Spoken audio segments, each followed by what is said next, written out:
Folks, it looks like we're going to obviously go into overtime tonight. 857-600-0518, because I still haven't gotten to talk about Michelle Alexander, and I have a Noah Changa here with me, and who else to better talk about it with me than a Noah? I'm just perusing on Facebook real quick. You talk about Michelle Alexander, and there is a group that I'm a part of, and it has some certain people who sit on the board of a certain CBC PAC who are upset because of her post today. Yes. I'm sure that's what you're getting to. And they're upset because of how we're disparaging the CBC and they've done all these great things. I'm sorry. Go ahead. I'm just going to tell you, rules of evidence, rules of, when you talk about the rules of evidence, when you're introducing character evidence in court, right? There's this thing like you open up the gateway to stuff. If you don't want the other side to be able to ding you on certain things, then you don't open the door. And right. The CBC putting themselves out there this week, acting as if their chosen candidate is beyond moral reproach, their decisions are beyond moral reproach, and it's simultaneously attacking the other candidate they're not supporting, right? We've had numerous CBC members and other affiliated groups do just that. If you don't want to get hit back and corrected, you should have stayed neutral and just led from afar and not even delved into the conversation. And we cannot act as if Michelle Alexander is just some random, regular person pontificating on the internet as if she doesn't know what she's talking about. She's a highly regarded legal scholar. And it's just disingenuous to say otherwise. Now we can get into her actual piece. Okay, I'll read it for you. Or you could. It doesn't matter. I've already started. So this is Michelle Alexander from her Facebook page. As you can see, we're looking live at her page right now. And she says, this is one of the many reasons that I have little faith that the Democratic machine will do anything other than fight the political revolution that Bernie Sanders is trying to bring to Washington. It is painful to wake up and realize that so many of our elected leaders, including many of the Black Congressional Caucus, actually enjoy the status quo.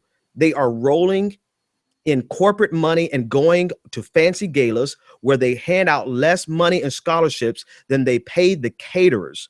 They are cultivating relationships with the very corporations that are preying on the least advantage: payday lenders, rent-to-own companies, alcohol and tobacco companies, drug companies, and big banks that crashed our economy and eviscerated what little Black wealth existed through home ownership. This is not true of all of our elected leaders, but many. Then they may have gotten involved in politics to work for social and economic justice, but they are now minor players in a political game that is thoroughly rigged. We can do better than this. We can and we must. Michelle Alexander is my... I have too many women crushes, and my wife's not going to appreciate me adding more, but I love Michelle Alexander, man. She is on point. What are your thoughts about that? And then we'll grab this caller. I mean, she's absolutely right. And to be upset, I know one of the same gentleman commented, he was upset that the article that she shared was from 2010. Mm-hmm. Okay, you're upset that it's an old article, but are you actually taking issue with the content? Because this is what we see problematic across the Clinton campaign period. People take issue with what is being said because, oh, that was from before. But does that change? Is somehow that untrue? Right. I mean, no one is challenging the truth of the statements. No one is challenging the fact that you do take money, some of you, from payday lenders. There are some of you who sided with Debbie Wasserman Schultz and others in Congress recently over some very detrimental policies that would disproportionately impact negatively African Americans and Latinos. I mean, the Hispanic caucus apparently is getting pushback from folks too for being similarly negative in establishment towards Bernie Sanders apparently as well, I saw today. So no one is saying that it's not true what she's saying. It's just, how dare you say that because we've done all this good stuff. It's problematic.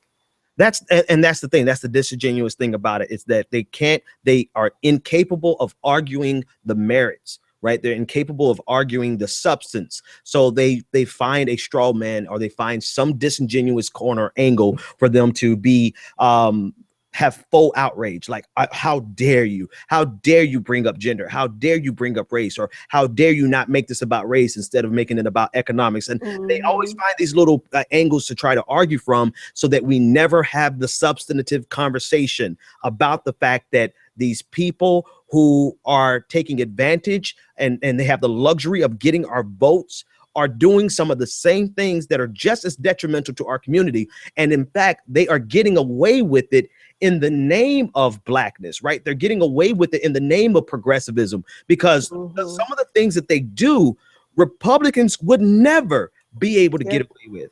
Let me take this caller. Caller, you're live on the air. What's your name?